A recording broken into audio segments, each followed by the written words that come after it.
Olá! Estamos começando o programa Respondendo sobre as Escrituras, transmitido na Rádio Voz de Amor, a sintonia do adorador. Os programas serão exibidos na quarta-feira, quinta-feira e a sexta-feira, às 7 horas da manhã. Já as reprises você poderá assistir em vídeos no YouTube, youtube.com/clica aqui não. Lá vai ter uma playlist denominada Respondendo sobre as Escrituras e você pode assistir todos os vídeos. Isso mesmo, os programas vão estar em vídeos lá no YouTube. Ou você pode entrar no facebook.com/Respondendo sobre as Escrituras e lá mesmo pode fazer uma pergunta para nós. Se você tem alguma dúvida ou até mesmo uma sugestão, envia-nos então a sua pergunta. É mais fácil no WhatsApp? Então, o telefone é 16 99299 9452. 16 99299 9452. Meu nome é Rafael Ionessa e é uma satisfação poder esclarecer as suas dúvidas. É claro que eu não estou sozinho, estou com ele. Quem é você? Meu nome é José Aldair e tenho uma imensa satisfação em compartilhar a palavra de Deus. José Aldair, nos programas passados, no programa passado, melhor dizendo, nós falamos sobre o livro de Apocalipse. A pergunta é relacionada ao preterismo ou futurismo. O livro de Apocalipse, ele está no passado, no preterismo, ou seja, todos os eventos aconteceram no ano 70, ou ele é futurista? Os eventos estão acontecendo, né? E vão acontecer ainda até a consumação dos séculos. Por quê? O objetivo é esclarecer algumas dúvidas, tendo em vista que há muitas seitas ensinando que esses eventos de Apocalipse já aconteceram. Então há muitos grupos surgindo aí no meio evangélico, inserindo esses falsos ensinos. E especialmente no programa passado, nós tratamos ali o capítulo 1, principalmente sobre a pessoa de Cristo. É claro que não deu tempo de tratar ali sobre todas as questões. Então paramos ali na pessoa de Cristo, aquelas figuras ali em Apocalipse, e vamos dar a sequência então neste programa. Antes, vamos fazer uma oração, vamos falar com Deus. Senhor nosso Deus, louvamos ao Senhor pela oportunidade de compartilhar a Tua palavra por esse país em que temos liberdade de diversas formas de divulgar a Tua palavra. Nós damos graças e pedimos a Tua bênção em nome do Senhor Jesus. Amém. Amém. Você está acompanhando agora o programa Respondendo sobre as Escrituras. Dúvidas não são mais desculpas para conhecer a palavra de Deus. Ô José Aldair, antes de você então continuar dando aí a sequência no Apocalipse capítulo 1, eu gostaria de mandar um abraço para o Sandro Murilo. Ele enviou ali um comentário no YouTube.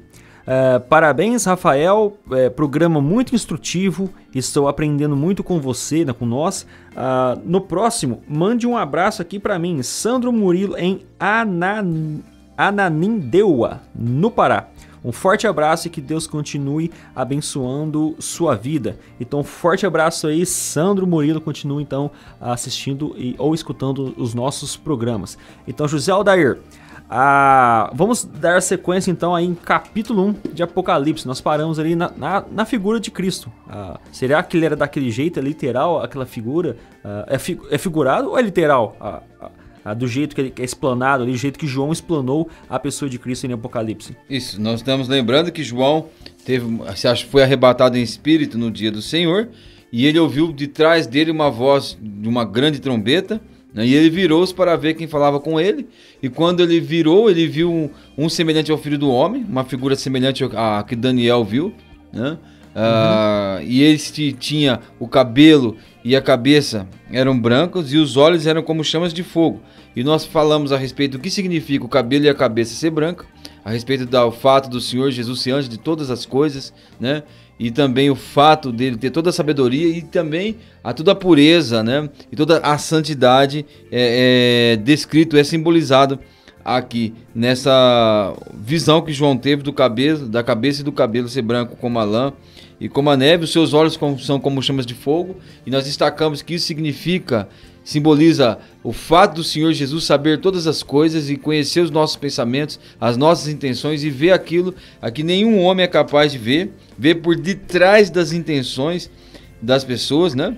E falta agora continuar aqui pelo versículo 15, que fala: os seus pés eram semelhantes ao latão reluzente, como se tivessem sido refinados numa fornalha, ou bronze polido, né? Uhum. E a sua voz como voz de muitas águas. Então, você tem alguma ideia, Rafael? Queria falar alguma coisa a respeito dos pés do Senhor Jesus ser como bronze polido? Eu dou estudo nos lares e eu sempre me deparo com esse texto aqui quando eu faço um paralelo lá em Isaías 6. Na verdade, o estudo ele é em Isaías 6. Eu entro aqui nesse texto. E eu explico da forma com que eu aprendi. É até interessante que você dê depois a sua opinião sobre essa figura. Então eu explico para as pessoas que é uma ilustração, né? Uma ilustração, não é literal isso aqui. E eu aprendi da seguinte maneira. O João, ele tem uma lembrança de Cristo, e Cristo era um homem, né? Ele era um homem comum ali de Jerusalém, embora fazia sinais, prodígios, maravilhas, mas ele era um homem, né, em carne e osso, Assim João via Cristo. Ele era um homem que andava nas terras da Palestina, andava com aquele pé, né, sujo de terra. Então, o costume das pessoas ali em Palestina, quando viam alguém de autoridade, ele olhava para o pé da pessoa. Então, se a pessoa tivesse aquele pé limpinho, com aquela sandália bonita, com aquelas unhas bem feitas, logo ele assimilava aquela pessoa como alguém rico, né? Alguém de posses. Então, João, ele olhando aqui a figura de Cristo, ele dá várias características à pessoa de Cristo, e quando ele chega no pé fala que é como se fosse um bronze polido, né? Um material muito comum na região da Palestina, e quando se polha um bronze, ele fica bem reluzente, né? Inclusive dá até para ver o reflexo da pessoa quando ele está bem polido. Então minha ideia é essa, está mostrando o pé de Cristo. Esse bronze polido refere-se a alguém com poder, com autoridade, né? Como se fosse alguém de posses, alguém rico, alguma autoridade. Algo nesse sentido, essa é a visão que eu tenho sobre o texto. Lembrando que a última vez que João tinha olhado para os pés do Senhor Jesus, ele tinha visto os pés do Senhor Jesus traspassados pelos cravos, que fizeram com ele ali na cruz do Calvário, né? Uhum. Interessante a sua observação.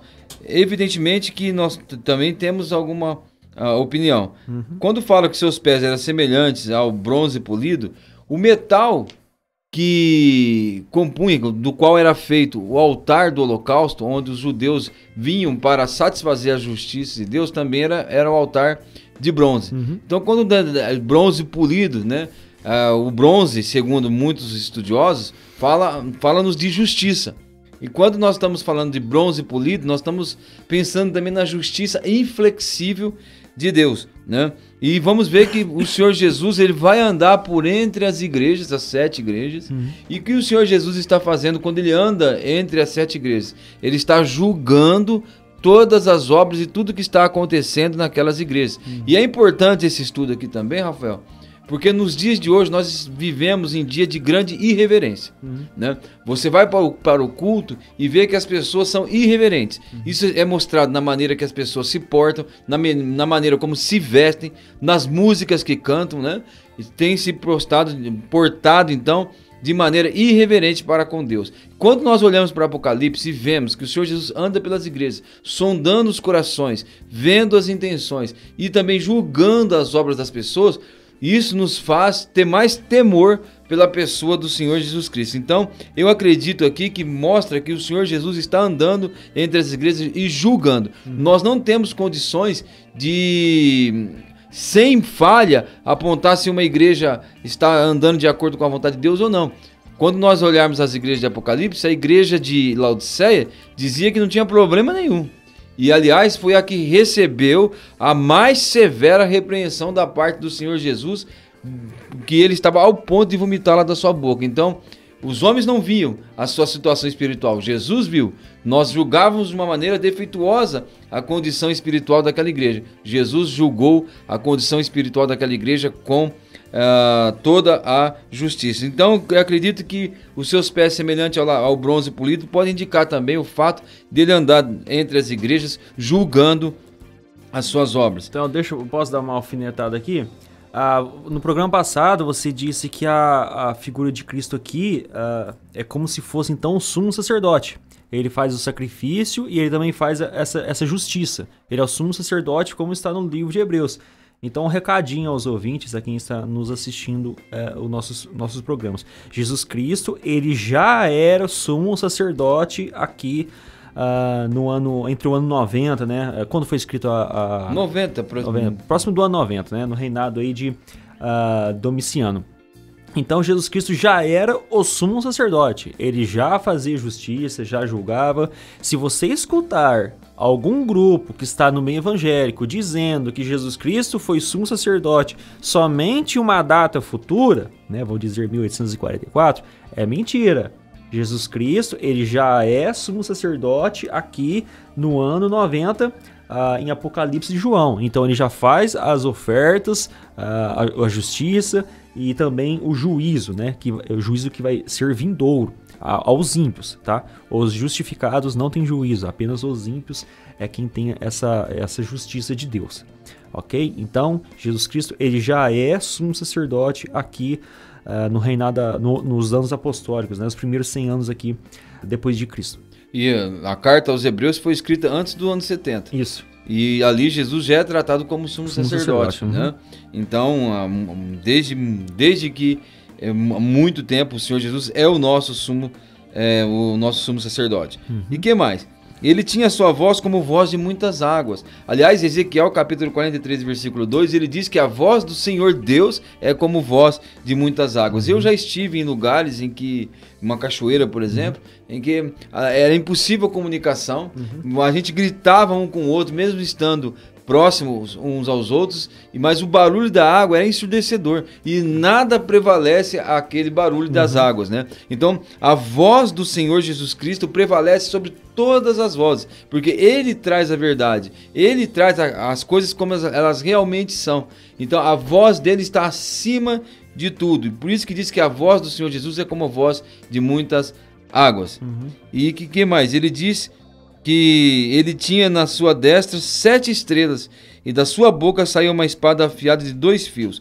As 7 estrelas nós vamos interpretar daqui a pouco. Eu gostaria de falar a respeito da espada afiada de 2 fios. Bom, e o seu rosto era como o sol quando na sua força resplandece. Então, quando ele fala da sua boca sair uma espada afiada, se você levar isso para o lado literal, vai ficar uma coisa bem estranha, né? Soltando poder e saindo uma espada, né? E uma espada afiada saindo pela boca. Evidentemente que aqui está falando a respeito da palavra de Deus, que é a espada do Espírito, né? Conforme Efésios, e também quando nós lemos Hebreus capítulo 4, fala que a palavra de Deus ela é mais cortante do que qualquer espada de 2 gumes, né? Então, quando fala que da sua boca saiu uma espada afiada de 2 fios, né? Está falando a respeito da sua palavra e da dupla ação que a palavra do Senhor Jesus tem. E qual é essa dupla ação? Primeiro, você ouve a palavra de Deus, você aceita, você crê, você se converte, você é salvo. Né? Mas qual então esta é uma ação que a palavra de Deus produz na vida da pessoa. Mas qual é a outra ação que a palavra de Deus produz na vida das pessoas? Condenação? Condenação, né? Por quê? O Senhor Jesus diz em João capítulo 12, versículo 48, se alguém ouve minhas palavras e não dá crédito, eu não o julgo, mas já tem que o julgue. A própria palavra que eu tenho proferido há de julgá-lo naquele dia. Ou você é salvo, ou você é muito mais condenado ainda. Então é uma grande responsabilidade de um homem estudar sobre a palavra de Deus. Porque se a pessoa não converter de verdade, for apenas um convencido da verdade e não convertido, terá muito mais açoites, né? Seguindo as palavras do próprio Cristo. Exatamente. Então, temos que ter em mente que ouvir a palavra de Deus é um privilégio muito grande. A palavra de Deus bem interpretada, a palavra de Deus bem aplicada é um privilégio que nós temos. É Deus falando conosco, é a voz de Deus ao nosso coração. Então, quando nós negligenciamos a voz de Deus, o privilégio traz responsabilidade. Isso vai condenar. Rejeitar as Escrituras é o maior pecado que uma pessoa pode cometer. Ele é algo muito, muito, muito repreendido nas Escrituras. Tanto que a Bíblia fala vai por vezes, hoje se ouvires a sua voz, não endureçais o vosso coração. Então, nós temos aqui que na sua boca saiu uma espada afiada de 2 fios, e o seu rosto era como o sol quando na sua força resplandece. Então, quando nós lemos a palavra de Deus, nós vemos que em uma ocasião, o Senhor Jesus chamou Pedro, Tiago e João e subiu ao monte.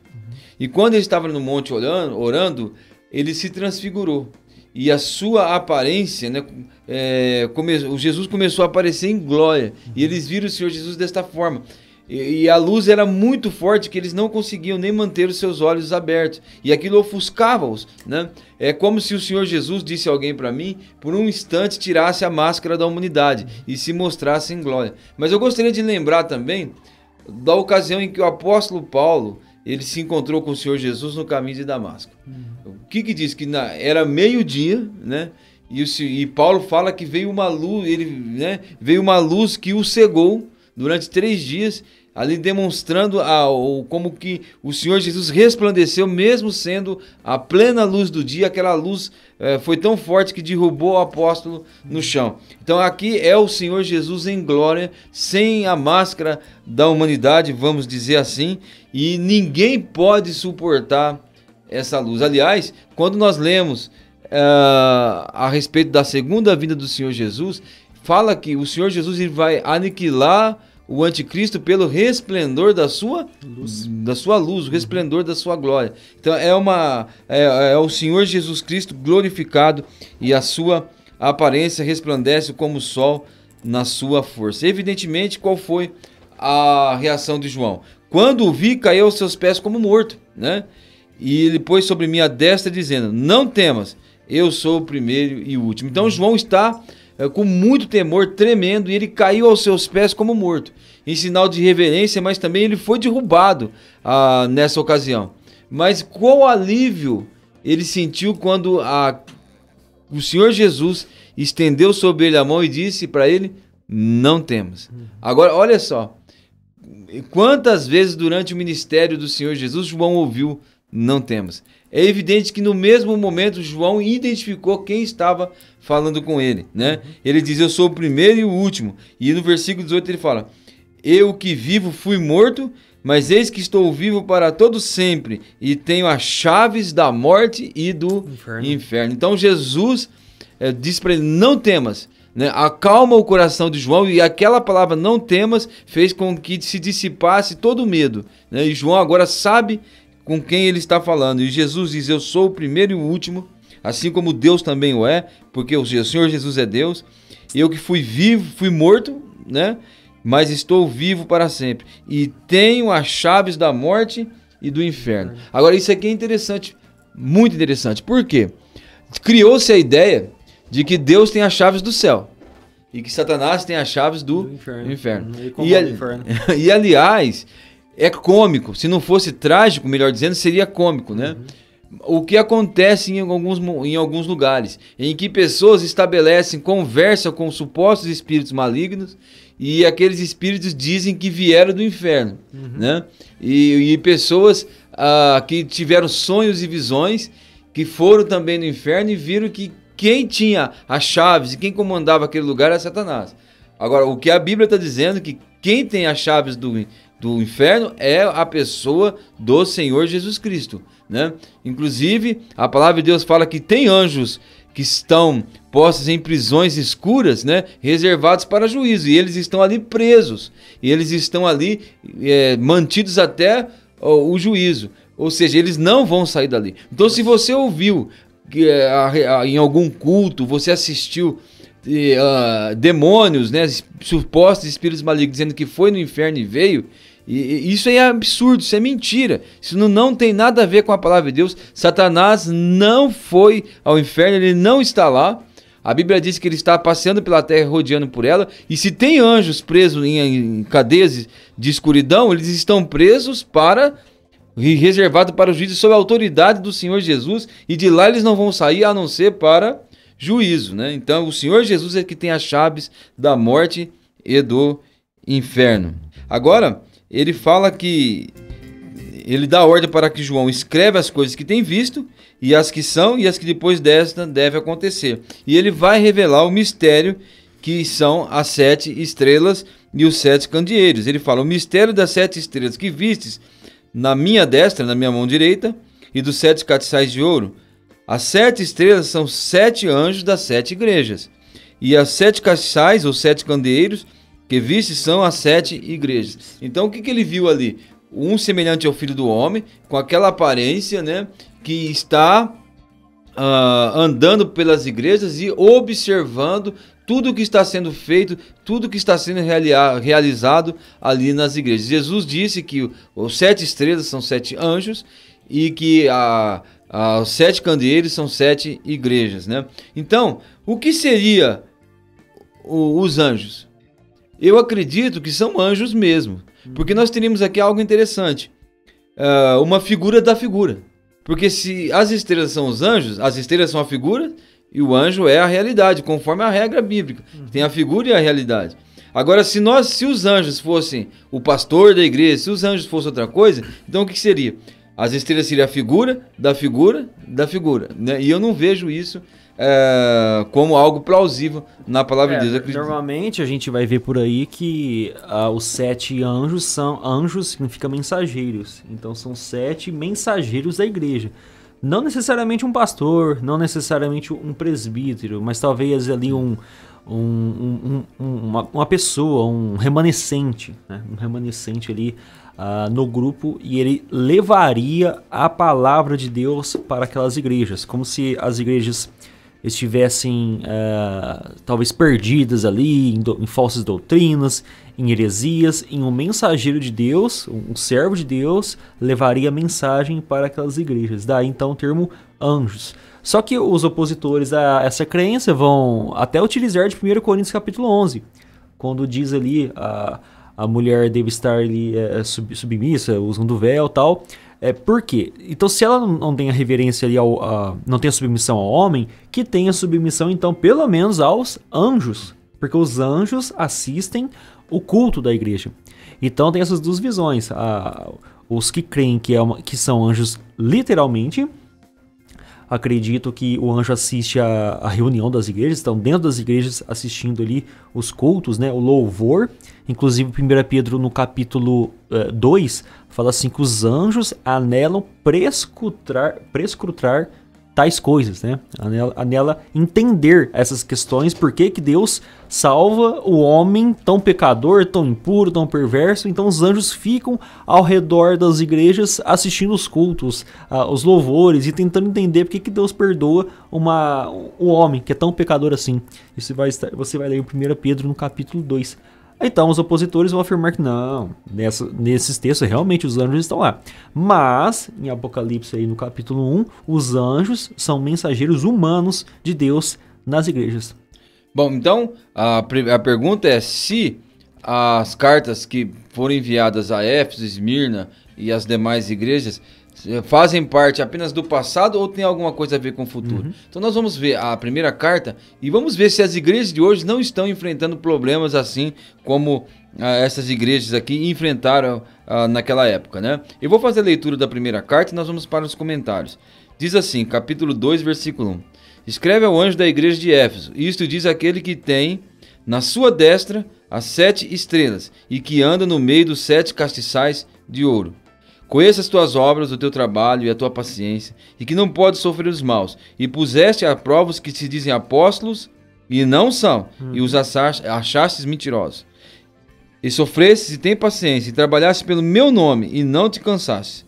Tenho, porém, contra ti que deixaste o teu primeiro amor.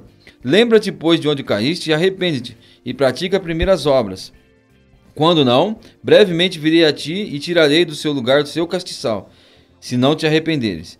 Tens, porém, isto, que odeio as obras dos nicolaítas, quais eu também odeio. Quem tem ouvido, ouça o que o Espírito diz às igrejas. Ao que vencer, dar-lhe de comer da árvore da vida que está no meio do paraíso de Deus. Então temos aqui a primeira carta à igreja de Éfeso. Interessante que a igreja de Éfeso foi fundada pelo apóstolo Paulo. E lá no Atos dos Apóstolos, no capítulo 20, o apóstolo Paulo tem um temor. com respeito a esta igreja. Estando ele em Mileto, ele mandou chamar os anciãos de Éfeso para que ele pudesse conversar com eles, porque ele sabia que ele seria preso e que ele seria enviado para Jerusalém e que de cidade em cidade ele seria atribulado e por fim seria preso em Jerusalém. Então o medo que o apóstolo Paulo demonstrou naquela ocasião em que ele conversou com os anciãos de Éfeso, e veja que ele da cidade de Mileto mandou a Éfeso chamar os anciãos. Então aquela igreja de Éfeso, ela tinha como os seus líderes vários anciãos e não somente uma pessoa. Então havia vários anciãos que estavam na liderança daquela igreja. Não existe um único pastor comandando o grupo. Exatamente. Inclusive, o que Paulo fala para aqueles anciãos? Ele fala no capítulo 28, olhai por vós mesmos e por todo o rebanho, sobre o qual o Espírito Santo vos constituiu bispos para apacentardes a igreja de Deus. Então, mas espera aí, eles não são anciãos e presbíteros? Mas eles são chamados também de bispos. E qual era o serviço deles? Pastorear a igreja de Deus. É evidentemente que a palavra ancião, bispo, presbítero e pastor está falando a respeito da mesma pessoa. Então, o ancião, o bispo, o pastor e o presbítero são a mesma pessoa. E nunca vai existir em uma igreja local um único pastor, né? Um único bispo que lidera a igreja. Não é assim que a palavra de Deus ensina. A palavra de Deus ensina que a igreja ela é liderada por uma liderança constituída pelo Espírito Santo, porque foi o Espírito Santo que constituiu eles bispos. Não foi uma faculdade de teologia que os constituiu bispo, né? Não foi uma ordenança humana que os constituiu bispo. Quem levantou aqueles homens como pastores da igreja de Éfeso foi o Espírito Santo que capacitou e que deu dom a essas pessoas que foram levantadas por Deus para serem líderes naquela igreja. Então isso vai ter a ver com o problema que a igreja de Éfeso estava enfrentando. E Zeldar, em 1 Pedro, no capítulo 5, Pedro vai falar o seguinte: rogo, pois, aos presbíteros que há entre vós, eu, presbítero, como eles, e testemunhem dos sofrimentos de Cristo, ainda co-participantes da glória que há de ser revelada. E interessante que Paulo, ele funda a igreja de Éfeso e ele envia Timóteo para pastorear ali, porque começa então uma heresia surgindo no meio da igreja de Éfeso. E ele vai para Timóteo, Paulo vai mostrar como é que deve ser ali o presbítero, né? É irrepreensível, marido de uma só mulher e tudo mais. Então, o que faz com que uma pessoa se torne um presbítero, um bispo, um pastor, primeiramente é o Espírito Santo. É uma pessoa que deve ser firmado na verdade através do Espírito Santo, e essa ideia de que precisa de uma faculdade de teologia, isso vai de cada igreja, mas não é bíblica. Isso é mais uma tradição católica mesmo do que realmente bíblico. E olha, e sempre vai haver uma pluralidade de anciãos, bispos, presbíteros, pastores numa igreja. Olha o que Paulo diz em Filipenses 1:1. Quando ele começa a carta, ele diz assim: Paulo e Timóteo, servos de Jesus Cristo, a todos os santos em Cristo Jesus, que estão em Filipos, com bispos e diáconos, né? Então ele fala plural, com todos, né? São plural, e bispos vem do grego episcopo, que significa o que olha de cima. Então, na igreja sempre vai ter alguns, a palavra também pode ser traduzida como supervisor, aqueles que estão com um olhar sobre o rebanho e que estão supervisionando o rebanho no sentido de pastorear. Agora, o que fizeram? Criaram graus eclesiásticos, né? O pastor, o bispo está acima, né? Isso. Enfim, e não é o que a palavra de Deus apresenta. O bispo, o presbítero, o ancião e o pastor é a mesma... quase a mesma coisa. Inclusive, o termo episcopo, se eu não me engano, o episcopos, ele vem do grego, ele já é helenizado, significa aquele que cuida da alma. Então parece que é um termo assim, pegado emprestado, né? Do grego. Então seria aquele que cuida da alma do rebanho. E não existe essa hierarquia. Isso aí é uma invenção, né, humana. A Bíblia mesmo vai mostrar quase que como sinônimos. O bispo, o presbítero e o pastor seria a mesma coisa praticamente. Exatamente. E agora a gente tem igreja que tem os presbíteros, que os presbíteros comandam a igreja, mas também eles, aí tem o pastor, são cargos diferentes, né? A Bíblia não apresenta cargos diferentes, ela apresenta um serviço Ministério que essa diferente. pessoa tem a fazer. Então, Agora, diáconos já tem. diácono, sim. Já tem.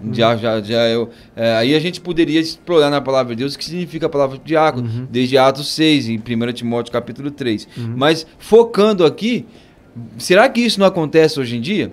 O Espírito Santo deu dons a todos os cristãos.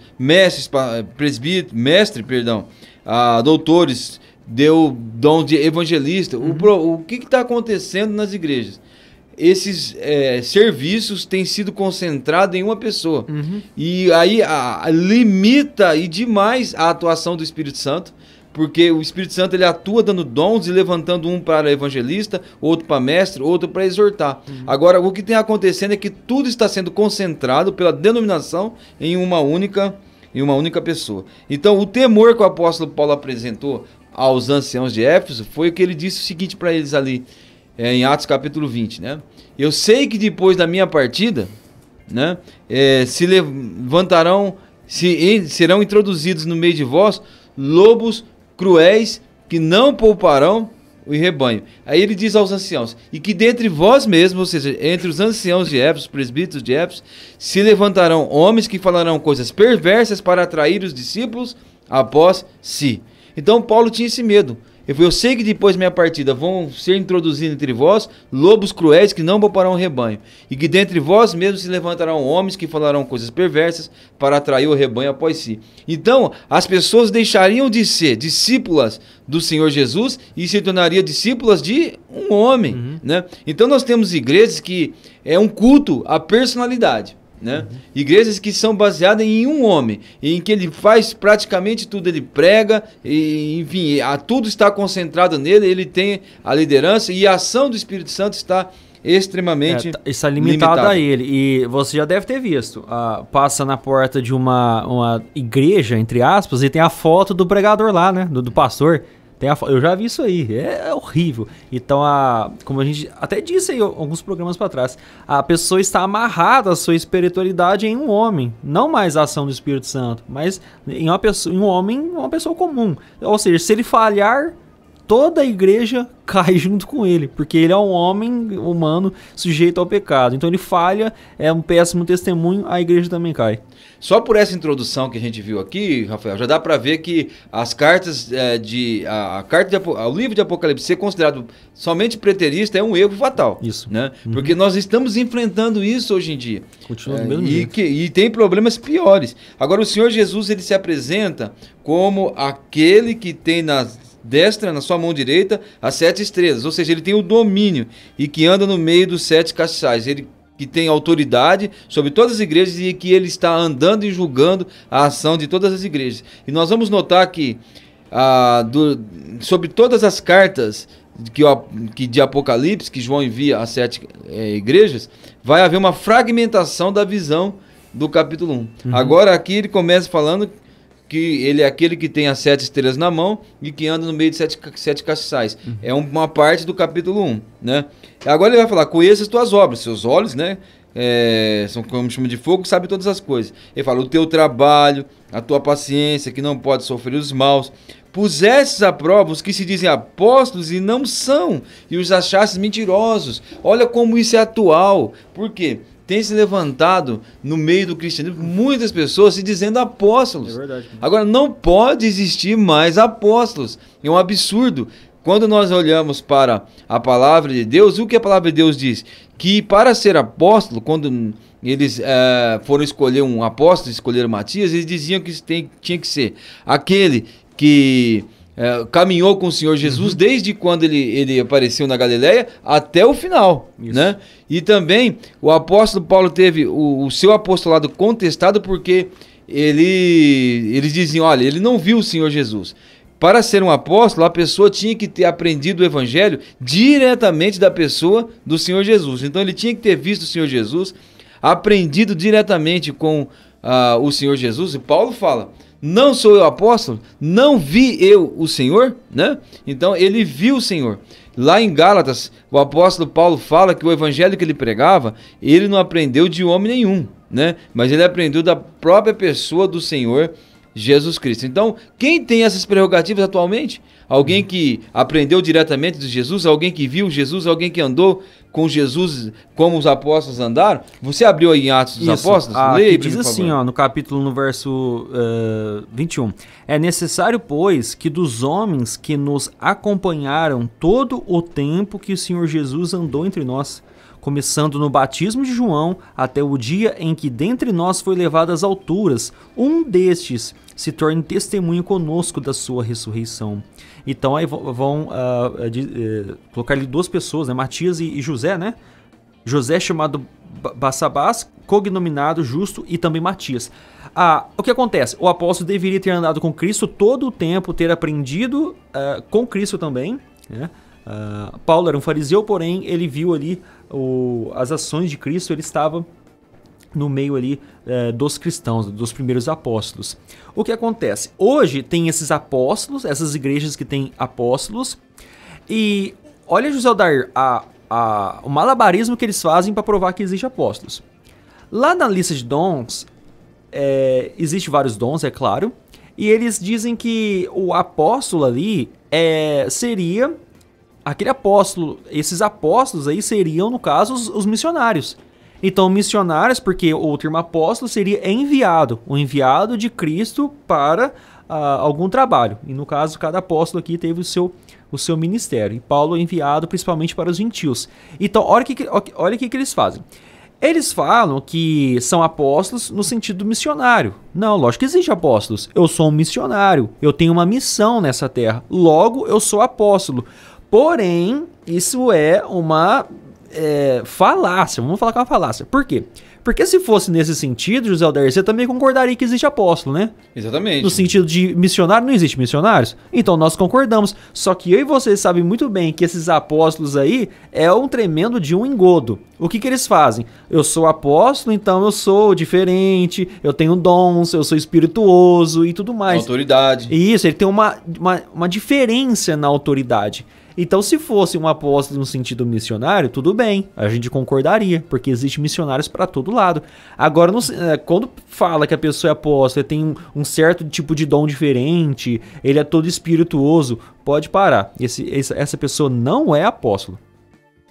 Bom, e agora a igreja de Éfeso foi fiel e ela conhecia a palavra de Deus, porque diz que ele pusestes esses apóstolos à prova e os achastes mentirosos. Agora, o que nós podemos lamentar atualmente é que não há conhecimento da palavra de Deus entre os cristãos.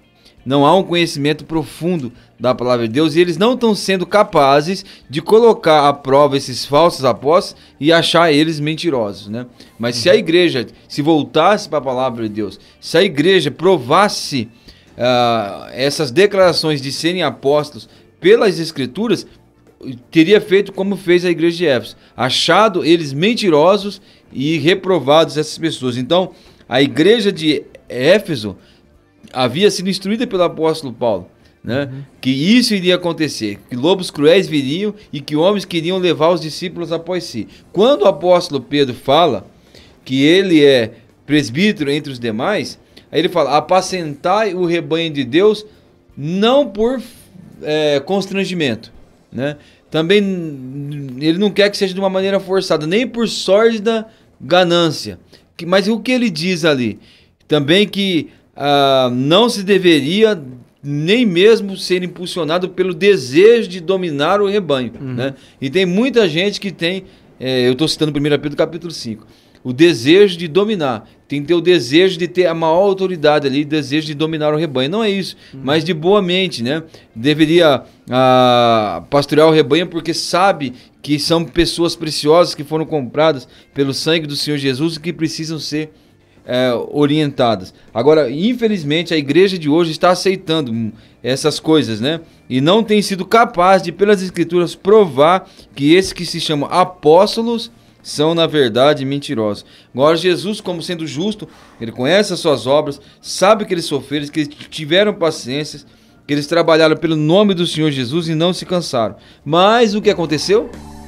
Nesta luta, nesta resistência que eles tiveram com esses tais falsos apóstolos, eles perderam o seu primeiro amor.